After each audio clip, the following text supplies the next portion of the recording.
300 বছর আগের ঘটনা। মালদ্বীপ নামে একটা দেশ বিশ্ব মানচিত্রে আছে। এই মালদ্বীপের মানুষ তারা সব ছিল মূর্তি পূজারী, অগ্নি পূজারী। ওই মানুষগুলি অগ্নির পূজা করত, আগুনের পূজা করত। এই মানুষগুলা তারা একদিন, এই মালদ্বীপের মানুষ জেলেরা বেশি বেশি এরা মাছ ধরতো, সাগরে নামে মাছ ধরতো। মাছ ধরতে নামছে জেলেরা, হঠাৎ করে তাকায় দেখি একটা কাঠের উপরে ছোট্ট একটা বালক, 8 বছর 9 বছরের একটা বালক কাঠের উপরে ভাসতেছে। অর্থাৎ একটা জাহাজ, সৌদি আরবের জাহাজ এসে ডুবে গেল রে যুবক। ওই জাহাজের ভিতরে যতগুলি মানুষ ছিল সবাই মারা গেছে, কিন্তু একটা বালককে আল্লাহ কুদরতি ভাবে বাঁচায় নিছে, যেই বালকের সিনার মধ্যে 30 পারা কোরআন। 7 বছর 8 বছর বয়সে কোরআনের হাফেজ হয়নি না হয় না? জোরে কর না, হয়নি না হয় না? 1 বছরও লাগে না, মাত্র 6 মাস, কোথাও 6 মাসও লাগে না, 3 মাসও হাফেজ হয়ে যায়। এটা বাহাদুরি করে সম্ভব? এটা কার দান? জোরে বলেন কার? হাফেজে কোরআন, হাফেজে কোরআন কাঠের উপরে ভাসতেছে। আল্লাহ নবীর দেশের মানুষ মালদ্বীপের জেলেরা নৌকায় তুলল, তুইলা তারে বাঁচাইয়া বাজারে বিক্রি করবে গোলাম বানায়া। বাজারে উঠাইলো। মালদ্বীপের মানুষ তো এত সুন্দর নয়, কিন্তু এই বালকটা তো এত সুন্দর, পূর্ণিমার চাঁদের মতো চেহারা হবেই তো, কারণ আমার নবীর দেশে জন্ম, ঠিক না? বাজারে উঠাইলো, বিক্রি করবে। যে মানুষগুলা কিনতে আয় অনেক চড়া দাম চায়, কেউ নিতে পারে না। হঠাৎ করে একজন মহিলা, হিন্দু মহিলা, মূর্তি পূজারী, অগ্নি পূজারী, ওই মহিলা খবর পাইল মহিলার অনেক ধন আছে, দৌলত আছে, সম্পদ আছে, কিন্তু তার ছেলে সন্তান নাই, আছে শুধু একটা মেয়ে সন্তান। এ চিন্তা করলো মেয়েটাকে বিয়ে দেওয়ার পর স্বামীর বাড়ি চলে যাবে, আমাকে বৃদ্ধ বয়সে কে পালবে, আমাকে কে খাওয়াবে, একটা ছেলের তো আমার প্রয়োজন। অতএব এই ছেলেটাকে আমি যা পয়সা লাগে কিনে আনব। মহিলা পয়সা নিয়ে বাজারে হাজির হয়ে গেল। জেলেদেরকে বলতেছে কত টাকা লাগবে, নেও আমার কাছে বিক্রি করো। বিক্রি করে নিয়ে আইসা কয়, বাবা তুমি আমার গোলাম না, তুমি আমার পুত্র, তুমি আমার ছেলে, আমি তোমার মা। হাফেজে কোরআন মহিলাকে আম্মু কয়া ডাকে, বোনটারে বোন কয়, বোনও তারে ভাই কয়। চলছে সুন্দরের সংসার, সুন্দরী চলছে। হঠাৎ করে একদিন হাফেজে কোরআন দেখে মা কাঁদতেছে। মা তুমি কেন কান্দো, কান্নার কারণ কি? মহিলায় কয়, বাবা রে, ও বাবা, প্রতি বছর মালদ্বীপে সিডর হয়, জলোচ্ছ্বাস হয়। এক রাত যখন 12টা বেজে যায়, প্রতি বছর নির্ধারিত টাইমে, নির্ধারিত রাতে মালদ্বীপে সিডর হয়। পানি আইসা বহু মানুষকে মারে, বহু মানুষের প্রাণহানি ঘটে। বাদশাহ জ্যোতিষীদেরকে বলেছিল, জ্যোতিষীরা, জ্যোতিষী বিদ্যা পরে তোমরা বের করে দেখো এটা কেন হয়, কি জন্য হয়। জ্যোতিষীরা গণকেরা বলল, এটা একটা খবিস জিন্নাতের কারসাজি। এই জিন্নাতের কারসাজি, খবিস জিনের কাজ। ওর কাছ থেকে যদি বাঁচতে হয় তাহলে সাগরের পাড়ে যে একটা রাম মন্দির, এই রাম মন্দিরে একজন কুমারী সুন্দরী মেয়েকে প্রতি বৎসর এই রাতে রেখে দিতে হবে সন্ধ্যার সময়, তাহলেই সিডর হবে না। কিন্তু সকালবেলা মেয়েটাকে জীবিত পাওয়া যাবে না, সকালবেলা তার লাশ পাওয়া যাবে। বাদশাহ কয়, ক্ষুদ্র স্বার্থ জলাঞ্জলি বৃহৎ স্বার্থের কারণে সুন্দরী মেয়েদের তালিকা তৈরি করো, প্রতি বছর লটারি দেওয়া হবে। এই লটারিতে যেই মেয়েটার নাম উঠবে তারই আমরা মন্দিরে রেখে দিব। ওই খবিস জিনের ভোগ দিব, খবিস জিন্নাতের ভোগ দিব, তাহলেই সিডর হবে না। বাবারি এই বছর লটারিতে নাম উঠে গেছে আমার একমাত্র মেয়েটার। ও বাবা, সন্ধ্যা হওয়া মাত্রই আমার মেয়েটাকে ওরা জোরপূর্বক ধরে নিয়ে যাবে। এজন্য আমি মা কাঁদতেছি। বাবা বলো না, আমি মা কেমন করে সেটা সহ্য করব? আমি তো মা। কোনো মা সন্তানের মৃত্যু চোখের সামনে দেখতে পারে না, কোনো বাবা সন্তানের মৃত্যু চোখের সামনে সইতে পারে না। কত মা এমন আছে কয়, মালিক আমার হায়াতটা আমার সন্তানরে দিয়ে দিলাম, তবু আমার সন্তানরে তুমি বাঁচাও। মা হাউমাউ করে কান্দে। হাফেজে কোরআন কয়, মা টেনশন তুমি করো না, সমাধান আমি দেব। আল্লাহু আকবার, জোরে কোন। মা তুমি টেনশন করো না, সমাধান আমি দেব।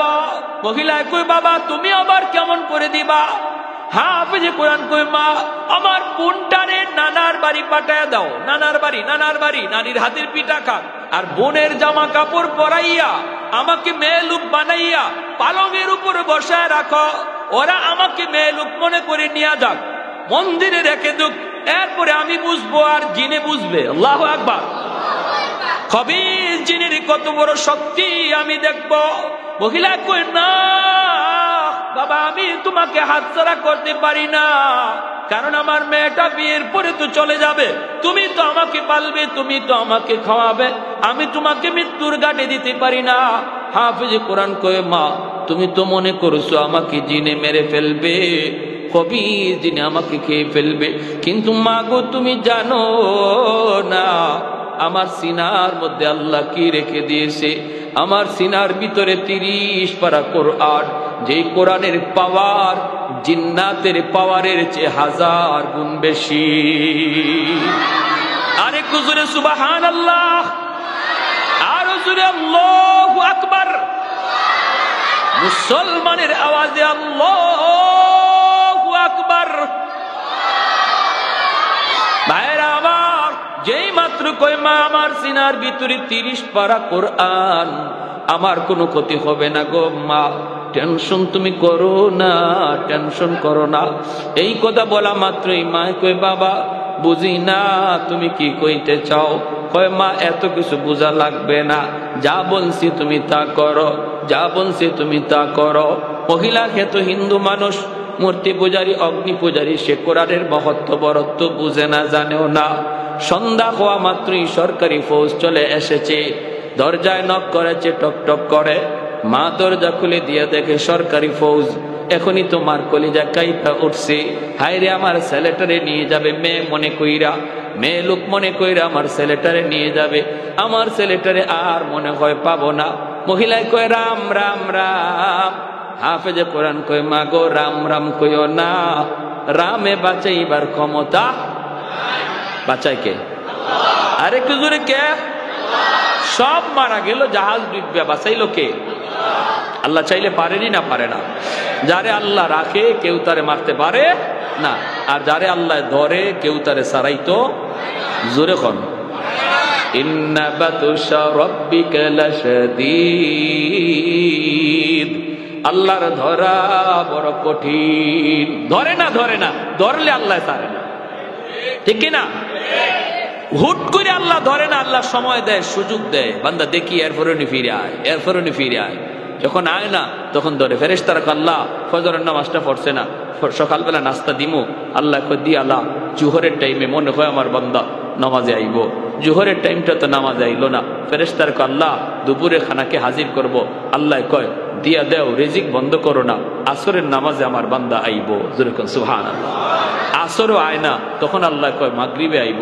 আল্লাহ এতটা সুযোগ দিয়া দেয়। যেরকম সুবহানাল্লাহ। আলা কুল্লা ইয়াউমিন ওয়াল আরদা ইস্তাজিলু রাব্বাহু। জমিন কয় মালিক দাবায়া দেই।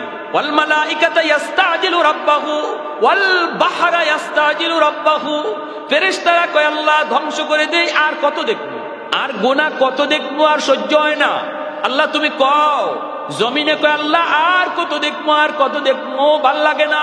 আল্লাহ আর কত দেখবো, সহ্য হয় না।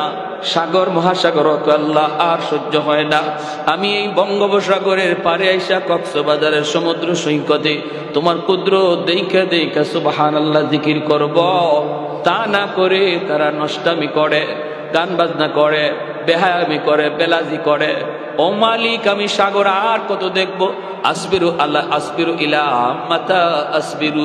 ধৈর্য ধরবো তো আর কত কাল ধরবো, ধৈর্য ধরবো তো আর কত কাল।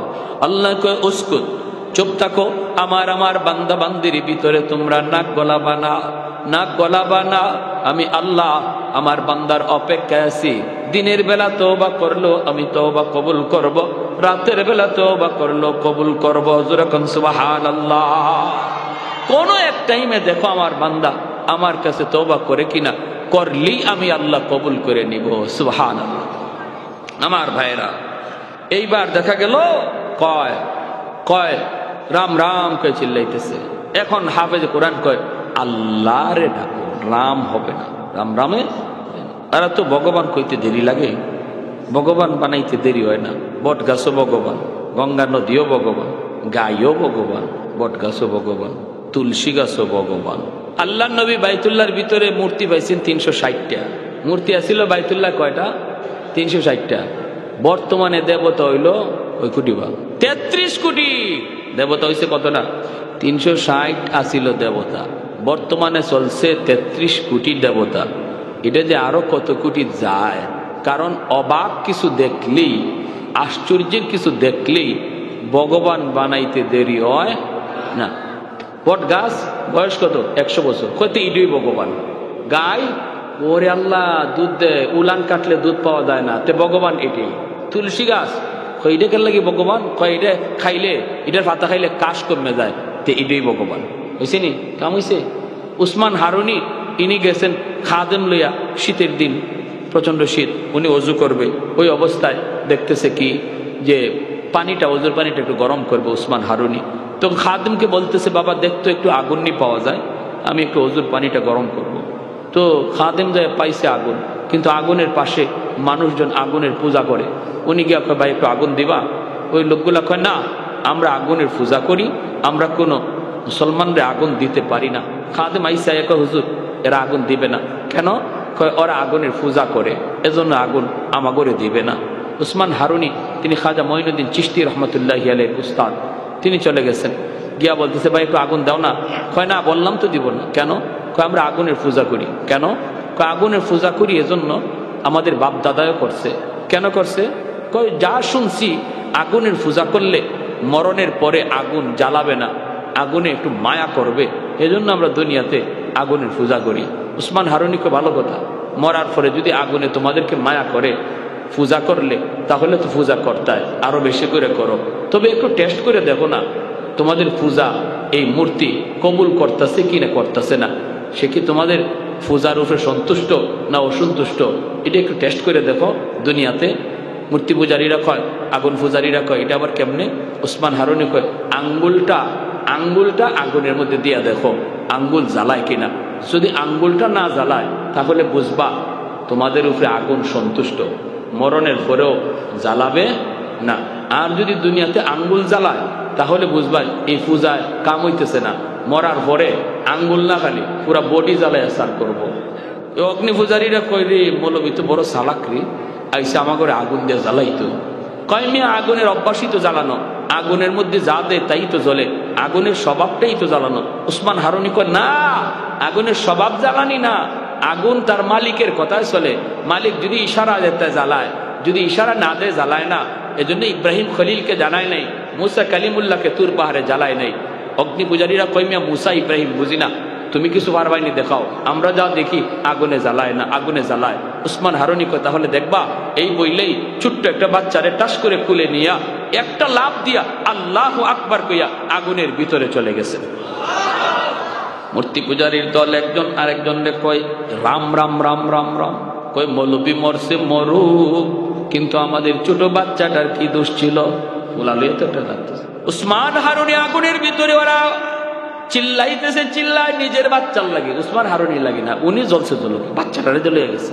হঠাৎ করে তাকায় দেখে আগুনের ভিতরে উসমান হারুনি ছোট বাচ্চাটারে চুমা খায়, আদর করে আগুন আগুনের মতো কইরা লাফায়। আল্লাহর ওলিয়ার বাচ্চাটার গায়ে আগুন লাগে না। আবার তিনি আগুনের ভিতর থেকে বেশ কিছুক্ষণ সময় কাটাইয়া আল্লাহু আকবার বলে তিনি বের হয়ে আসলেন। এইবার অগ্নি পূজারীরা কয় হায় হায় হায়, এতদিন যাবত আমরা কারে ভগবান কই, আগুন তো ভগবান না, আগুনের চেয়ে বড় ভগবান হলো যারে আগুন জ্বালাইছে না। ওই বুঝছেন ভগবান কেমনে বাড়ায় দেখে। এখন উসমান হারুনির সেজদা দেওয়া শুরু করছে, কয় আপনি ভগবান, আগুনে আপনারা জ্বালাইছেন আপনি। উসমান হারুনি লাঠি লইয়া, জাহিলের জাহিল, তোমরা তো দেখলেই ভগবান কইতে দেরি। আরে আমার যে আগুন জ্বালাইছে না, এটা আমার কোনো কৃতিত্ব আর বাহাদুরি না। আমি যেই মালিককে মালিক কইয়া ডাকি, আমি যেই মালিকের পূজা করি, গুণগান গাই, এই মালিকের যদি ইবাদত বন্দেগী তোমরা করো আর তারে চিনো আর তারে মানো, তাহলে আগুন তোমরারেও জ্বালাবে না, সাথে সাথে সব কালেমা পরে মুসলমান হয়ে গেল। ভাইয়েরা আমার, মহিলায় কয় রাম রাম, হাফেজে কোরআন কয় না, চিল্লায় না। এরপরে সরকারি ফৌজগুলি ভিতরে ঢুইকা চেহারা দেখা কয়, খাই দিয়ে তো সুন্দর মেয়েটা, আজ আমরা এই মেয়েটাকে জিন্নাতের ভোগ বানাবো, রাম মন্দিরে রেখে দিব।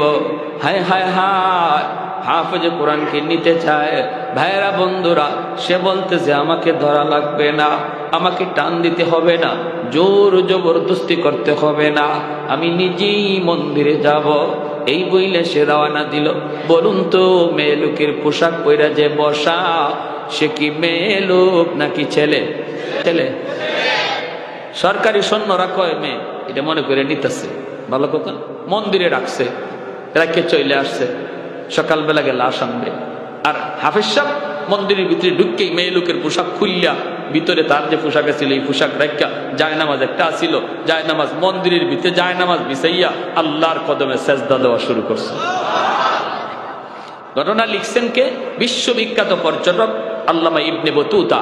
তার কিতাব রিহলাতে ইবনে বতুতা নামক কিতাবের মধ্যে আজ থেকে 300-350 বছর আগের বাস্তব ঘটনা। বর্তমানে মালদ্বীপ একটা মুসলিম দেশ, কিন্তু তখনকার 300-350 বছর আগে মুসলিম দেশ ছিল না। কেমন করে মুসলিম হলো এই মালদ্বীপের জনগণ, সেই ইতিহাসটা বলতেছি। আমার ভাইরা, যেই মাত্র হাফেজ সাহেব সে এখানে যায় নামাজ বিছাইয়া আল্লাহর কোরআন তেলাওয়াত শুরু করে দিছে। যেরকম সুবহানাল্লাহ। রাত যখন 12টা বেজে গেল, সরকারি পাগলা ঘন্টা বাজানো হয়, সরকারি পাগলা ঘন্টা বাজানো হয়। বিপদ বিপদ বিপদ সংকেত, জনগণকে সতর্ক করা হয়, সিডর হয়ে যাবে। ভোগ যদি জিন্নাতের পছন্দ না হয় তাহলে কিন্তু সিডর হয়ে যাবে, সবাই সতর্ক। হাফেজ সাহেব মন্দির থেকে সাগরের দিকে তাকা দেখে পানিটা এরকম বিপজ্জনক আকারে উঠতেছে, উঁচু পাহাড়ের মতো পানিটা উঠতেছে। এমনি হাফেজে কোরআন মন্দির থেকে চোখের পানি ধরায় কয়, মালিক আজ প্রমাণ হবে জিন্নাতের পাওয়ার বেশি নাকি তোমার কালামের পাওয়ার বেশি। আজ প্রমাণ হবে গো মালিক, জিন্নাতের পাওয়ার বেশি, ওই পানি আর সিডরের পাওয়ার বেশি নাকি কোরআনের পাওয়ার বেশি। পানি যখন সাগরের মতো, সাগর থেকে পাহাড়ের মতো উঁচু হইয়া পানিটা সামনের দিকে আগায়, এমনি হাফেজে কোরআন সে আল্লাহর কালাম সূরা ইয়াসিন পইরা ফু দেয়, সূরা ইয়াসিন পইরা ফু দেয় রে আল্লাহর গোলাম। সূরাতুল ইয়াসিন হলো কোরআনের হৃৎপিণ্ড, সূরাতুল ইয়াসিন হলো কোরআনের হৃৎপিণ্ড।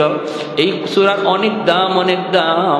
এই সূরা পইরা যখন ফু দেয়, আল্লাহ পাক এই ফুটাকে অ্যাটম বোমার মতো শক্তিশালী বানাইয়া পানির বিপরীতে আল্লাহ পাঠায় দেয়।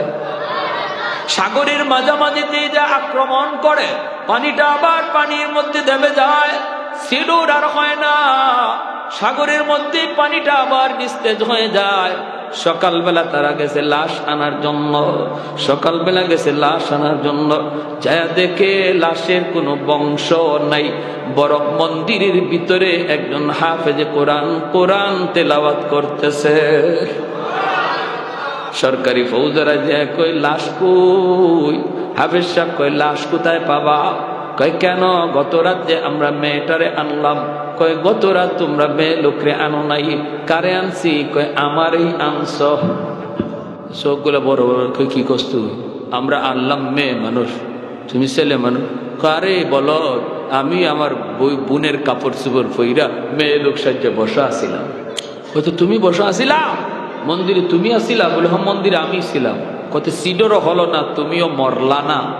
সিডরও হলো না, তুমিও মরলা না। ঘটনা কি? হাফেজে কোরআন কয়, তোমরা কি মনে করেছো আমাকে জিন্নাত মেরে ফেলবে? তোমরা তো কেউ জানো না আমার সিনার ভিতরে আল্লাহ কি পরিমাণ পাওয়ার রেখে দিয়েছে। 30 পারা কোরআন, ওই কোরআনের পাওয়ার সিডর আর জিন্নাতের পাওয়ারের চেয়ে 1000 গুণ বেশি। আমি 30 পারা কোরআন পড়া লাগে নাই, শুধুমাত্র সূরা ইয়াসিন পড়ছি রে। ইয়াসিনের পাওয়ারটাকে আল্লাহ পাক এত বড় বানাইয়া সিলুরের মোকাবেলায় পাঠাইছে। পানি পানি জায়গায় দেবে গেছে, সিলুর হয় নাই। সাথে সাথে এই খবর বাদশার কানে চলে গেল। বাদশাহ মন্ত্রী পরিষদ লইয়া মন্দিরে হাজির। হাফেজে কোরআনের সাথে দেখা করে, বাবা কি কও একটু ভালো করে বলো। হাফেজ সাহেব যখন তার বাস্তব ঘটনাগুলি সব শোনায় দিল, বাদশার চোখ দিয়ে দর দর করে পানি পড়ে। বাদশাহ কয়, হাফেজে কোরআন, ও আল্লাহর কালামের হাফিজ রে, এতদিন পর্যন্ত আমরা অন্ধকার ধর্মে ছিলাম, আমরা তো আল্লাহ চিনি নাই, মালিক চিনি নাই। আজ তুমি আইসা আমাদের কোরআনের পরিচয় শিখাইয়া দিছ, কোরআনের পরিচিতি আমাদেরকে জানাইছ। তবে আমার ইচ্ছা, মনের ইচ্ছা হলো আগামী বৎসর আমি নিজের চোখে কোরআনের পাওয়ারটা দেখতে চাই। যদি এমনই হয় তাহলে কথা দিলাম, আমি বাদশাহ শুধু না, মন্ত্রী পরিষদ জনগণ লইয়া একসাথে তোমার হাতে কালেমা পড়ে মুসলমান হব। আগামী বছর এই দিনে আবারও তারে মন্দিরে রেখে দেওয়া হয়, সিডর হবে, আবারও সে এরকম কোরআন পয়রা ফু দেয়। আল্লাহ পাক কোরআনের পাওয়ার বাদশারে দেখাইলেন, মন্ত্রী পরিষদরে দেখাইলেন, জনগণরে দেখাইলেন। সবাই এক বাক্যে তখন হাফেজ সাহেবের হাতে হাত রেখে কালেমা পড়ে মুসলমান হয়েছে। সেই দিন থেকে মালদ্বীপের ইতিহাস হলো বদলে গেল, মানচিত্র বদলে গেল, ধর্মের পরিচিতি বদলে গেল। আজ বিশ্ব মানচিত্রে মালদ্বীপ হলো একটা ইসলামী রাষ্ট্র, একজন হাফেজে কোরআনের খাতিরে। আরেকটু জোরে কোন সুবহানাল্লাহ। এ ভাই মনে রাখবা, কোরআনের হাফেজের বাপ মাকে আল্লাহ পাক হাসরের মাঠে ডাক দিয়া কইব, কই আমার কোরআনের হাফেজের বাপ মা? আমি আল্লাহ নূরের মুকুট লইয়া বসা, নূরের মুকুট লইয়া আল্লাহ পাক বসা থাকবি। দুনিয়াতে আজকে উস্তাদগণ তাদেরকে পাগড়ি মাথায় দিয়ে দিবে, কিন্তু আমরা যারা পাগড়ি দেব বাচ্চাদেরকে, এই বাচ্চাগুলির বাপ মার চেহারার দিকে আল্লাহর মায়ার নজর। কারণ দুনিয়ার জগতে তার বাপ মা কত কথা শোনা লাগছে, মানুষজন তারে বাধা দিছে, কতজনে কত কথা বলছে না, মাদ্রাসায় পড়ায় না, মাদ্রাসায় পড়লে খাইবে কেমনে, চলবে কেমনে, সংসার পালবে কেমনে, বউ পালবে কেমনে, কত কত কথা, কত কথা। সমাজের মানুষ চলতেছিল একদিকে স্রোতের তালে তালে স্কুল কলেজ ভার্সিটির দিকে, কিন্তু যেই হাফেজে কোরআনের বাপ মা স্রোতের তালে তালে চলে নাই, স্রোতের উল্টা দিকে চলছে আমার আল্লাহকে খুশি করার জন্য। ওই বাপ মার চেহারার দিকে আল্লাহ মায়ার নজরে তাকায়। কিয়ামতের ময়দানে আল্লাহ পাক এরকম একটা পাগড়ি লইয়া দাঁড়ায় থাকবে আর বলবে, আসো, দুনিয়াতে তোমাদের সন্তানের মাথায় পাগড়ি পরাইছে মানুষ, আজ হাসরের মাঠে পাগড়ি পরাবো তোমরা বাপ মার মাথায় আমি আল্লাহ নিজে। মান করা আল কুরআন ওয়া আমিলা বিমা ফিহি উলবিসা ওয়ালিদাহু তাজান ইয়াউমাল কিয়ামা। এজন্য ধন্য ওই বাপ মা, যেই বাপ মার সন্তান আজকে পাগড়ি নিবে, ধন্য ওই দাদা, ধন্য ওই দাদি, যেই দাদা দাদির নাতিটা আজকে পাগড়ি নিবে। ভাইরে, জন্য মনে রাখবা, সন্তান কিন্তু রেখে যাব আমি আপনি কবরে। এই সন্তান যদি সদকায়ে জারিয়া হয়, সে যদি হাফেজ হয়, আলেম হয়, কিয়ামত পর্যন্ত তার দ্বারা হাফেজ হবে, আলেম হবে। আমার গুনার কারণে যদি আমি কবরে শাস্তি পাই, আমার আওলাদের খাতিরে আল্লাহ কবরকে জান্নাতের বাগান বানাবে। ছোট বাচ্চাটা বাবার কবরের পাশে গিয়ে ইয়াসিন তেলাওয়াত করে, ছোট বাচ্চাটা দাদার কবরের পাশে গিয়ে ইয়াসিন তেলাওয়াত করে, আল্লাহ পাক কবরের আযাব মাফ করে জান্নাতের বাগান বানায়। আর যদি সন্তানটারে তুমি দিন না শিখাও, বাবার কবরের পাশ দিয়া গান গায়া গায়া চলে যাবে, মোটো দিলের মধ্যে লাগবে না। আমার সন্তান আমার কবরের পাশে গান গাইবে না, তেলাওয়াত করবে, সিদ্ধান্ত নিবে বাপ মা। জোরে কোন ঠিক না? সিদ্ধান্ত নিবে বাপ মা। বাপ মার সিদ্ধান্ত যদি সঠিক হয়, সন্তান মা বাবার কবরের পাশে ইয়াসিন তেলাওয়াত করবে। বাপ মার সিদ্ধান্ত যদি রং হয়, বন্ধু বান্ধব নিয়ে গান গায়া মোবাইল টিপে টিপে চলে যাবে, পাশেই বাবার কবর, মায়ের কবর একটু দিলে বাঁচবে না। বাইরে এমন সন্তান দুনিয়ায় রাখার কোনো অর্থ নাই। সন্তান দুনিয়াতে জন্ম দেওয়া, সন্তান দুনিয়াতে রেখে যাওয়া, বাপ মার জন্য বহুত বড় সম্পদ হওয়া চাই সদকায়ে জারিয়া। আমি আমার গুনার কারণে আটকা পড়ে গেল, সন্তানের উসিলায় যেন আল্লাহ মাফ করে দেয়। ঠিক কিনা জোরে কোন, আরো জোরে কোন, ঠিক কিনা? প্যারে হাজিরিন, এজন্য আর লম্বা করতে পারলাম না। প্রত্যেকে আমরা এই খেয়াল রাখবো। মদিনা নগরী দেখবো, এই মদিনা নগরীতে প্রাণের নবী, আখির নবী, রহমতের নবী হিজরত করবে। তখন তো মদিনা নগরী হয় নাই, মদিনায় কোনো ঘর নাই, মদিনায় কোনো বাড়ি নাই, মদিনা নগরীর কোনো অস্তিত্ব নাই। এরপর সে বলে আমি মদিনা দেখবো, মদিনা দেখবো। উলামায়ে কেরাম কই সফর শুরু করে দাও। মদিনা নগরী কেমন হবে, এই মদিনা নগরীর চারপাশে কেমন হবে, মদিনার আবহাওয়া কেমন হবে, মদিনা যাওয়ার পথটা কেমন হবে, এর পুরাপুরি বিবরণ আল্লাহ পাক তাওরাত কিতাবের ভিতরে উল্লেখ করেছেন। যেই পথ দিয়া তারা হাঁটতে শুরু করলো, সেই পথের কন্ডিশন উলামায়ে কেরাম তারা তাওরাত কিতাব পড়ে আর উল্টায়, আর তারা কন্ডিশন মিলায়, মিলাইতে মিলাইতে একটা রাস্তা তারা পেয়ে গেল। পায়া বলতেছে এই রাস্তার কন্ডিশনে কয় এই রাস্তাটাই হবে মায়ার নবীর হিজরতের রাস্তা। সুবহানাল্লাহ, জোরে কোন। আমার নবীর শুধু জীবনী আল্লাহ পাক আগের কিতাবে উল্লেখ করেছেন, বিষয়টা এমন নয়। এ যুবক, তোমার আমার নবীর কোন রাস্তা দিয়া নবী হিজরত করবে, রাস্তার ফাঁস কেমন হবে, রাস্তার দৈর্ঘ্য কেমন হবে, রাস্তার কন্ডিশন কেমন হবে, কতদূর সোজা যাবে, কতদূর বাঁকা যাবে, এই বিবরণটা পর্যন্ত আল্লাহ পাক আগেকার নবীদের কিতাবে আল্লাহ উল্লেখ করেছেন। সুবহানাল্লাহ, কত বড় নবী, কত বড় নবী। এজন্যই নবী বলে আনা সাইয়্যিদুল আম্বিয়া ওয়া উম্মতি আফজালুল উমাম, আমি সমস্ত নবীদের মধ্যে শ্রেষ্ঠ নবী, আর আমার উম্মত হলো সকল উম্মতের ভিতরে শ্রেষ্ঠ উম্মত।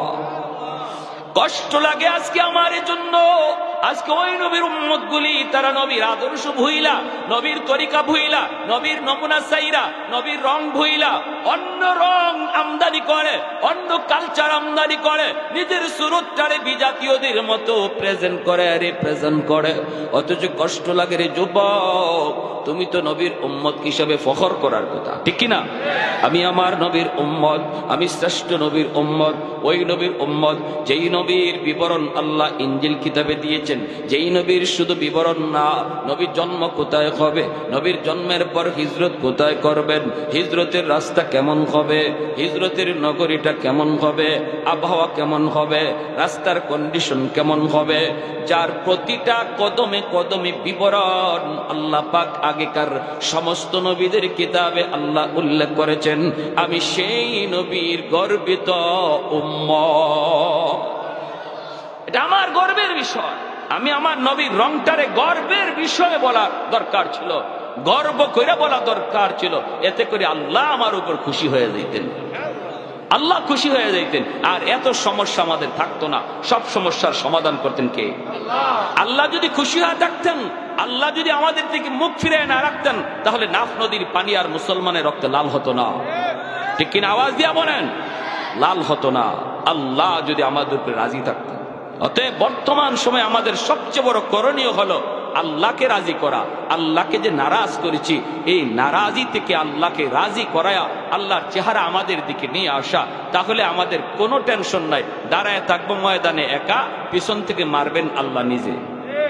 ওমা রামাইতা ইয রামাইতা ওয়ালাকিন্নাল্লাহ রামা। ঘরের অশান্তি, টেনশন নাই, সমাধান করবেন কে? আল্লাহ।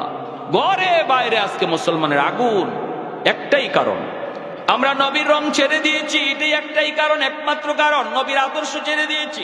ব্যবসায় নবীর আদর্শ নাই, চাকরি টেবিলে নবীর আদর্শ নাই, নিজের ব্যক্তি জীবনে নবীর সুরত নাই, মসজিদে যাওয়ার ভিতরে নবীর আদর্শ নাই, বিবাহের অনুষ্ঠানে আমার নবীর আদর্শ নাই, কোনো অনুষ্ঠানই তো নেই, কোনো অনুষ্ঠানেই তো নবীর আদর্শ নেই। বরযাত্রী 3000, 4000, 5000 লইয়া যাওয়া, 300, 500, 700 লইয়া বরযাত্রী খাইতে যাওয়া, এটা কোন নবীর আদর্শ? এটা নবীর আদর্শ? মেয়ের বাবার উপরে বরযাত্রীর ছাপ ফালানোর কোন তরিকাই আমার নবীর নাই। ইসলাম এটাকে অনুমতি দেয় না। নারী পুরুষ একসাথে বৈশা বিয়া খাওয়া, এটা কোন আদর্শ? নারী আর পুরুষ একসাথে সেন্টারের ভিতরে বিয়ের অনুষ্ঠান খাইতে একসাথে বসায় খাওয়া সম্পূর্ণ হারাম, ঠিক কিনা? মহিলাদেরকে যদি আপনি বিয়ে খাওয়াইতে হয় এমন ভাবে খাওয়াইবেন যেন পুরুষের নজর মহিলার উপরে না পড়ে, কারণ পর্দা করা ফরজ, ঠিক কিনা? আরো জোরে কোন ঠিক কিনা? বরযাত্রী এটাও সম্পূর্ণ নাজায়েজ তরিকা। সিমসাম যাবেন বর কয়েকজন লোক লইয়া, মেয়ের বাপের উপরে চাপ নাই।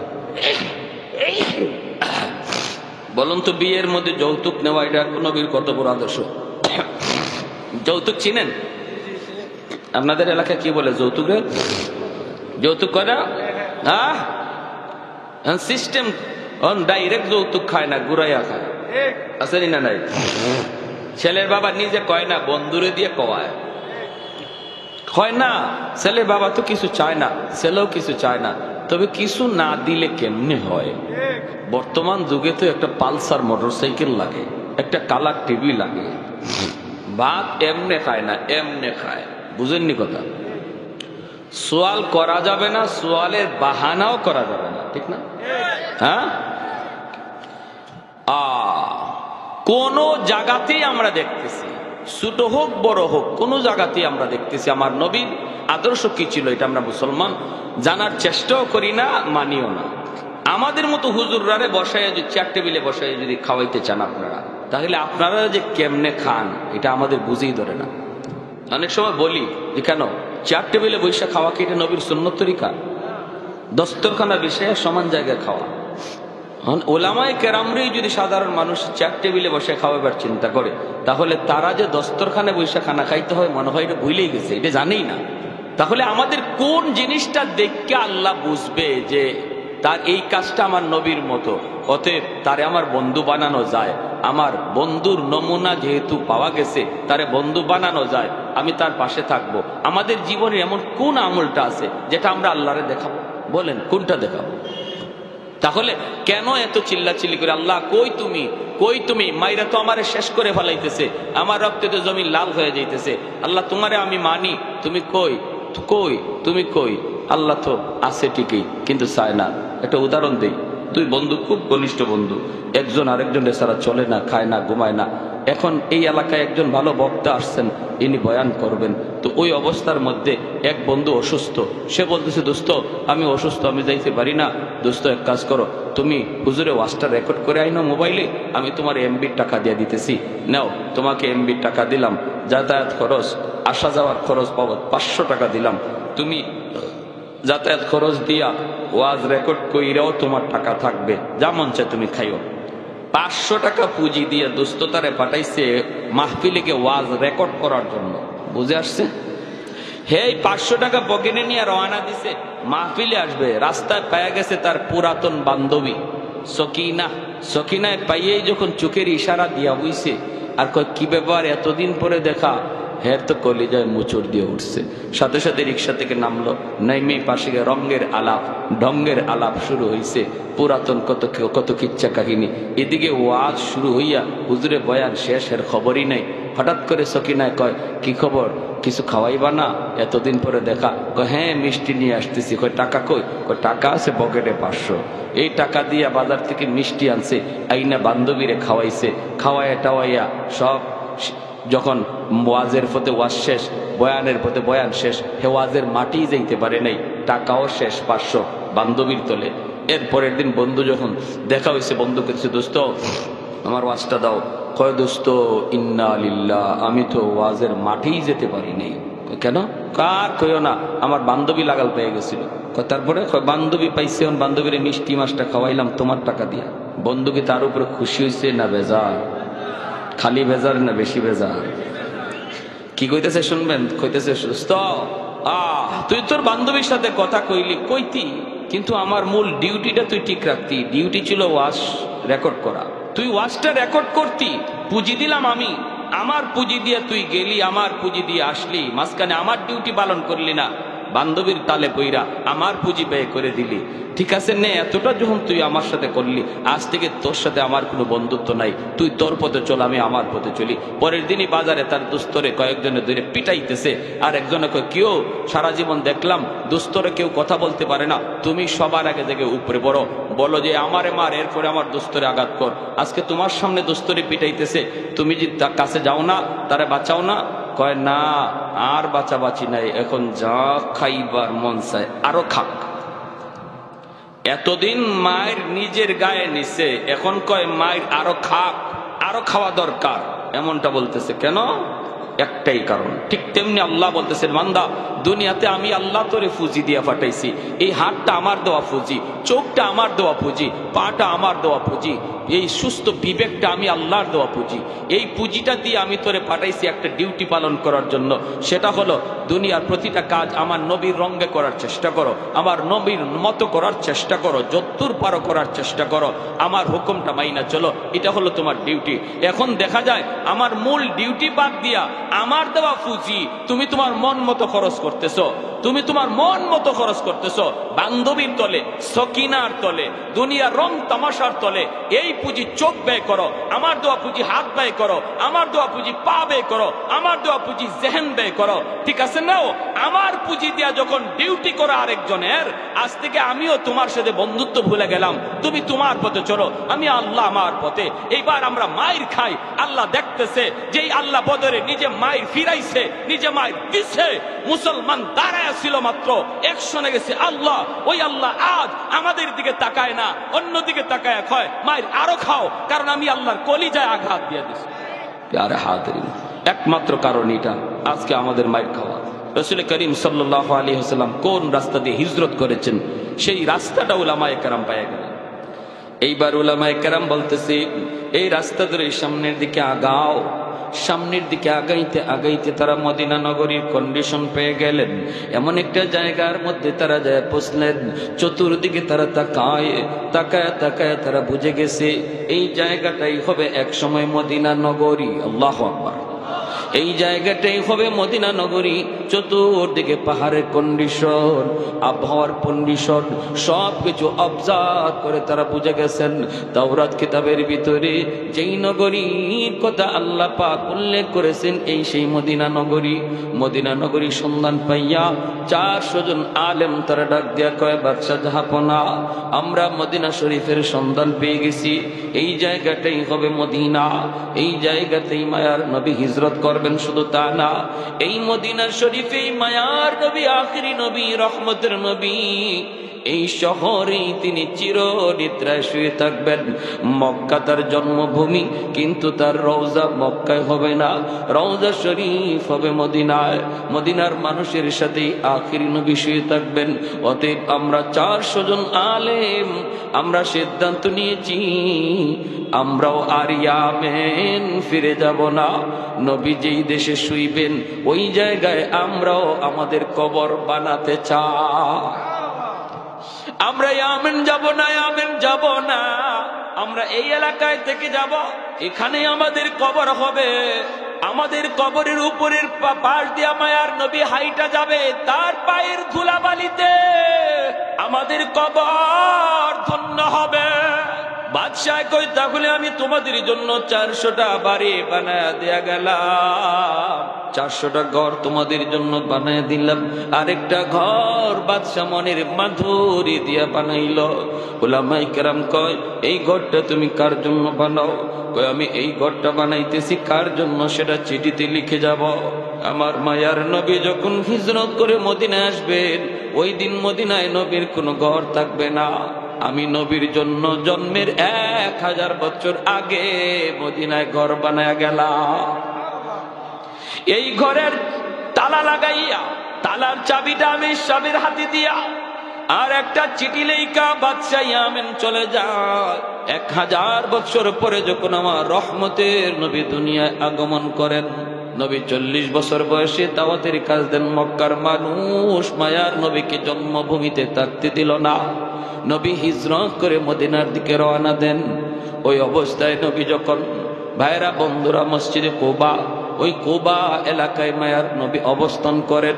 মদিনার মানুষ নবীকে আগায় আনার জন্য কুবার দিকে যায়, সবাই যায়, কিন্তু ওই সময়টাতে ওই চিটিয়ার চাবি আমির সাহেবের বংশের সর্বশেষ যেই মানুষটার হাতে চিটিয়ার চাবিটা এসে পৌঁছে, এই চিটিয়ার চাবি যার হাতে ছিল তার নাম আবু আইয়ুব আনসারী রাদিয়াল্লাহু তাআলা আনহু। যুরাকান সুবহানাল্লাহ।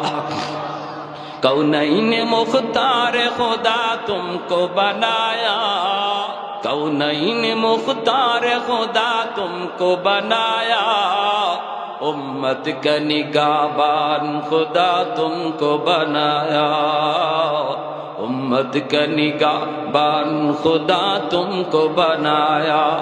मौला मेरा आका मेरा रहमत की नबी है, तजदार मदीना है तो बाग़े अरबी है, तजदार मदीना है तो बाग़े अरबी है। अशजार में देते हैं नबूवत के शहादत, तशकीक कमर में है तो अंगुल की इशारा, तशकीक कमर में है तो अंगुल की इशारा। একটু জোরে সরে কোন আল্লাহু আকবার, আর একটু জোরে আল্লাহু আকবার। ভাইরা বন্ধুরা, উলামায়ে কেরাম 400 জন আলেমের কবর সেই মদিনাতে হলো। আমির সাহেবের বংশের যেই মানুষটা মায়ার নবী যখন মদিনায় হিজরত করেন, ওই দিনেই চিটিয়ার চাবি যার হাতে তিনি বলেন আবু আইয়ুব আনসারী রাদিয়াল্লাহু তাআলা আনহু। আল্লাহর নবী কুবা এলাকায়, মদিনার মানুষ আমার নবীকে আগায় আনার জন্য যাইতেছে, কিন্তু আবু আইয়ুব আনসারী ইনি যায় না, ইনি শুধু ওই ঘরটারে পরিষ্কার করে, ওই ঘরটারে আদর করে, ওই ঘরটারে মালিশ করে। মদিনার মানুষেরা কইরে আবু আইয়ুব, আমরা মায়ার নবীকে আগায়া আনতে কুবা এলাকায় যাইতেছি, তুমি কি আমাদের সাথে কুবায় যাবা না? আবু আইয়ুব কই, আমার যাওয়া লাগবে না, আমার কাছে মায়ার নবীর একটা আমানত আছে। আমার মন বলে নবী আমার খোঁজে এখানে আসবে, ওই আমানতের খবর হয়তো অবশ্যই আল্লাহ তার হাবিবকে জানায় দিবে। অতএব নবী তার আমানতের বস্তু নেওয়ার জন্য আমার কাছে আসবে। ঠিকই মদিনার মানুষ কুবা এলাকায় যে আমার মায়ের নবীর কয়, নবী গো আপনি আমার বাড়িতে উঠেন, ওগো নবী যে আপনি আমার বাড়িতে আসেন, আমার অনেক ঘর আছে, আমার অনেক বাড়ি আছে। আল্লাহর নবী কয়, আমি কার বাড়িতে যাব, কোথায় যায় উঠবো আমি জানি না, জানেন আমার আল্লাহ জানে আমার উটনি। এই বইলা মায়ার নবী উটনির পিঠে উঠে গেলেন। আল্লাহর ইশারায় উটনি চলতেছে, মদিনার অলিগুলি গইরা গইরা ওই আবু আইয়ুব আনসারীর বাড়ির সামনে উটনি বসে যায়। সুবহানাল্লাহ। আল্লাহর নবী তিনি উটনির পিঠ থেকে নাইমেই বলেন, আবু আইয়ুব কোথায় আমার চিটিয়ার চাবি, আমার হাতে দাও। সুবহানাল্লাহ, আস্তে কইবেন। সাহাবায়ে কেরাম অবাক হলেন, কিসের চিটিয়ার চাবি? নবী বলেন দাও। চিঠি খুলছেন, খুললে দেখেন সেই বাদশা লেখছে, নবী গো, ওগো নবী, আমি আপনার জন্মের 1000 বছর আগে মদিনার সন্ধান পেয়ে গেছি। যদি আমি বাদশা না হতাম আমিও মদিনায় থেকে যেতাম, কিন্তু বাদশা হওয়ার কারণে দায়িত্বশীল বিদায় দেশে চলে গেলাম। আর মদিনায় হিজরতের পর আপনার একটা ঘর আমি আপনাকে হাদিয়া দিলাম। আপনার জন্মের 1000 বছর আগে আমি ইয়ামেনের বাদশাহ তুব্বাই আউয়াল হিময়ারি আপনার উপর কালেমা পড়ে মুসলমান হয়ে গেল। জোরে কোন সুবহানাল্লাহ। সেই নবীর উম্মত আমরা।